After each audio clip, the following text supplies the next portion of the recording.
ስራ ሳትፈቱ ስሩ። ያቅማችሁን ነገር ሰርታችሁ ብሉ። ቀሪውን ለነገ እግዚአብሔር ያስባል። ለነገ በመጨነቅ ዛሬን ማባከን የለባችሁም። ተማሪ እንዴት እንደሚያደርግ ታውቃላችሁ? ሰነፍ ተማሪ ያስኮላው ማለት ነው። የኛ ቤት የለበትም። የኛ ቤት የጠራ ነው።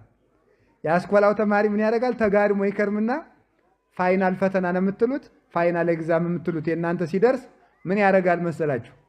ማጥናት ይጀምራል። ማጥናት ይጀምርና ደግሞ የአንድ ገጽ ግማሽ ያጠናና ገጹን ይቆጥረዋል። 1 2 3 4 ይላል። ከሚቆጥር እኮ 2 ቢያጠና ይሻል ነበር አይደለም? ይኸውላችሁ የሚያጠናበትን ጊዜ ገጽ በመቁጠር ያባክነዋል ማለት ነው። ይሄ ነው ሞኝነት ማለት ነው። ስላላጠናቸው ገጾች እየተጨነቀ የሚያጠናቸውን ገጾች ያባክናቸዋል ማለት ነው። ስለ ነገ በመጨነቅ ዛሬን እናባክናለን። ስለ ዛሬ በመጨነቅ አሁንን እናባክናለን። ሰው የሚባለው የዛሬንና የነገን ውሎ ለእግዚአብሔር ሰጥቶ አሁንን በአግባቡ የሚጠቀም ሰው ነው። እግዚአብሔር አሁን ሰርተን እንድናልፍ እግዚአብሔር ይርዳን። ስለዚህ ስትጨነቁ ሐሳባችሁ ይበተናል። ግን ቢበተንም ጸሎታችሁን ግድ የላችሁም፣ አታቋርጡ። ሌላው ደግሞ ሰይጣን ምን ይላል? አንተ ኃጢአተኛ ነህና እግዚአብሔር አይሰማህም ሊላችሁ ይችላል። ኃጢአተኛ ስለሆንክ እግዚአብሔር አይሰማህም፣ ግን ይሰማል። እስኪ አንድ ጥያቄ ልጠይቃችሁ። እናት ሕፃን ልጇ ጭቃ ሲያቦካ በጣም ፊት ታቅፋው የምትኖረው ልጅ መዳህ እምቢ ብሎት ብዙ ጊዜ ቢቆይ ለመዳህ በቅቶ ጭቃ አብክቶ ቢመጣ ምን ታደርገዋለች? ወይም ስኳር ቢደፋ ለዚህ በቃልኝ እሰይ ልጅ ብላ ትሰማዋለች። ችግር እኮ ነው የፈጠረው ልጅ አይደለም? ዕቃ ደፍቷል፣ ግን ለመድፋትም መብቃት ብላ ትስመዋለች። ከዚያ በኋላ አይምሮ ካወቀ በኋላ ሲያጠፋ ነው የሚገረፈው። እስከዚያ ድረስ ግን ጭቃ ተቀብቶ ቢመጣ ጎሽ ጎሽ ጎሽ ተብሎ ይታጠባል ማለት ነው። እኛ ምንም አይነት ኃጢአት ይዘን መተን ብንጸልይ እግዚአብሔር ቸር ነው፣ ደስ ይለዋል።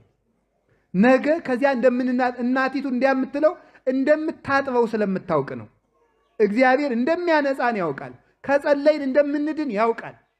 ከጀመርን እንደሚያስጨርሰን ያውቃል። ሰይጣን ደግሞ ከጀመርን እንደምንጨርስ ስለሚያውቅ ነው።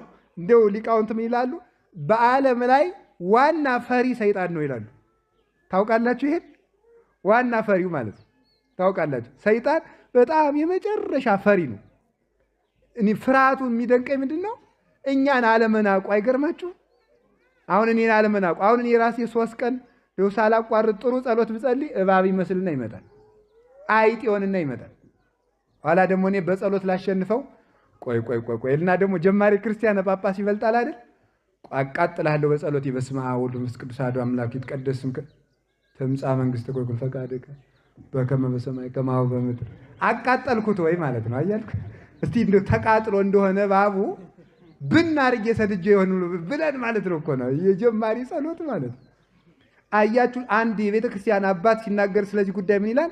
እግዚአብሔርን እያሰብክ በመጸለይ እንጂ ሰይጣንን እያሰብክ በመጸለይ ሰይጣንን ልታሸንፈው አትችልም ይላል። እግዚአብሔርን እያሰብክ ስትጸልይ ግን እባብ ሆኖ ሊመጣ ይችላል፣ ጊንጥ ሆኖ ሊመጣ። ለምንድን ነው እንደዚያ ብሎ የሚመጣ? እንደዚያ ብሎ የሚመጣው ይሄ ሰውዬ ዛሬ 3 ቀን በተከታታይ መጸለይ ከጀመረ 30 ዓመት ሊጸልይ ይችላል። ስለዚህ ሳይደርቅ በርጥቡ ሳይርቅ በቅርቡ አሁን ማስቆም አለብኝ ብሎ እኮ ነው፣ ለማስፈራራት ማለት ነው። በጣም ፈሪ ነው። ኧረ እነዚህ ይሄ ሰውዬ ነገ አደጋ ይሆናል ብሎ